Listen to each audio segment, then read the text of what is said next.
The settlement of New Horizon had been humanity's boldest venture into the Andromeda sector, a testament to their species' stubborn refusal to be confined by the borders of known space.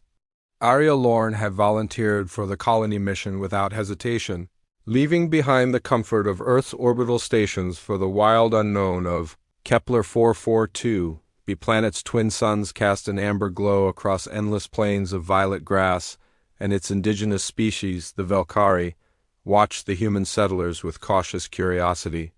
The Velkari were apex predators by any measure, standing 8 feet tall on powerful hind legs, covered in iridescent scales that shifted between deep purples and metallic silvers.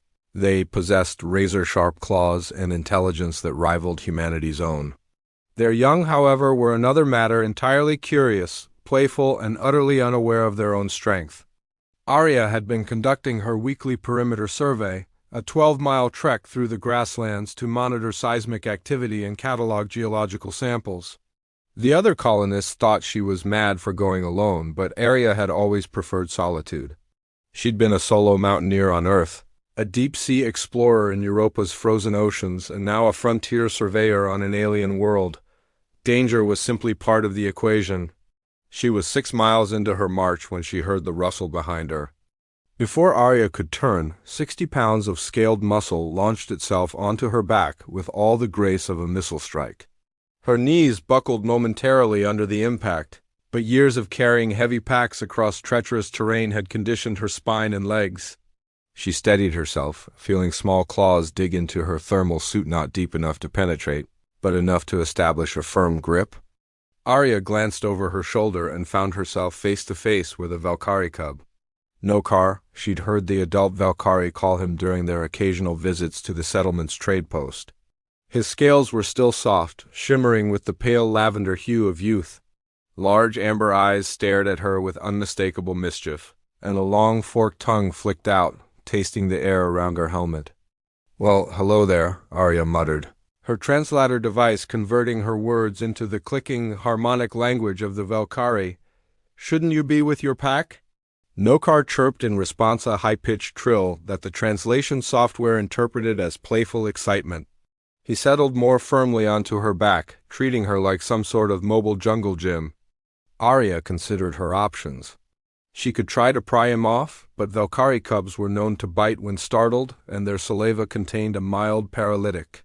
She could call for extraction, but that would bring a hover transport screaming across the plains, potentially alarming any adult Velkari in the vicinity and creating an interspecies incident. Or she could do what any reasonable human would do when faced with an absurd situation: adapt and continue. She kept walking.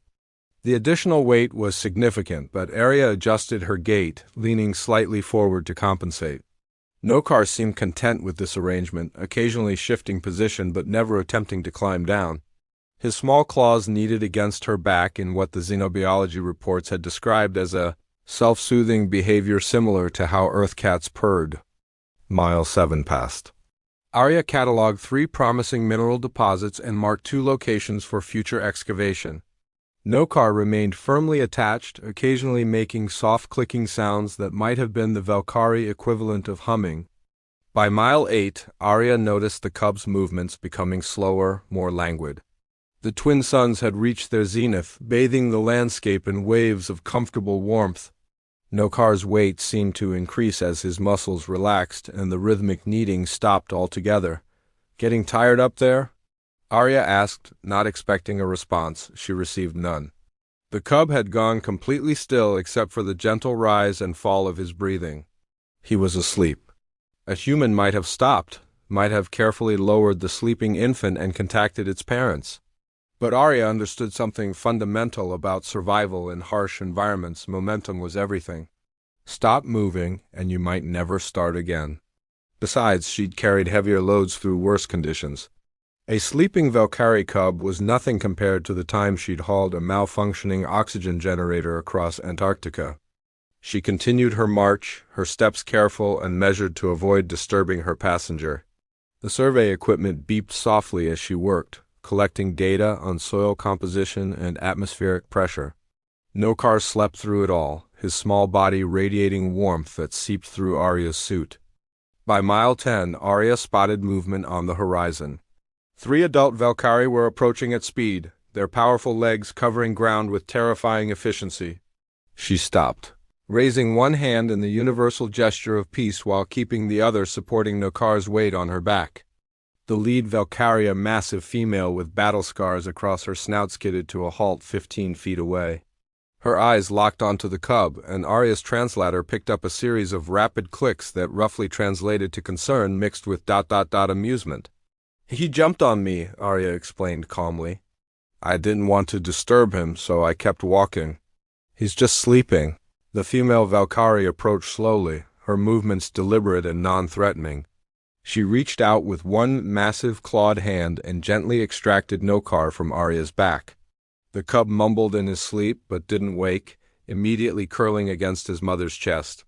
The Valkyrie studied Arya for a long moment, her amber eyes unreadable.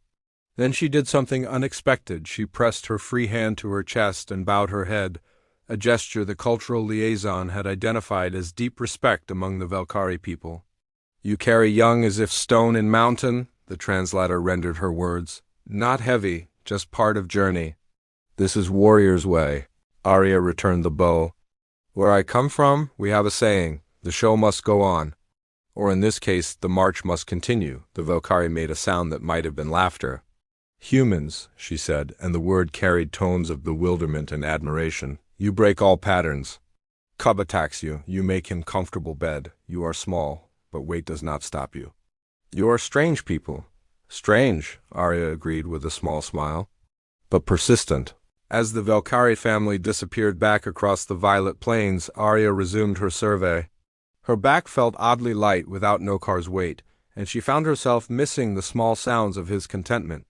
Humanity had come to the stars not because they were the strongest or the fastest, but because they possessed an almost irrational determination to keep moving forward, no matter what obstacles or hitchhiking alien cub's life threw at them.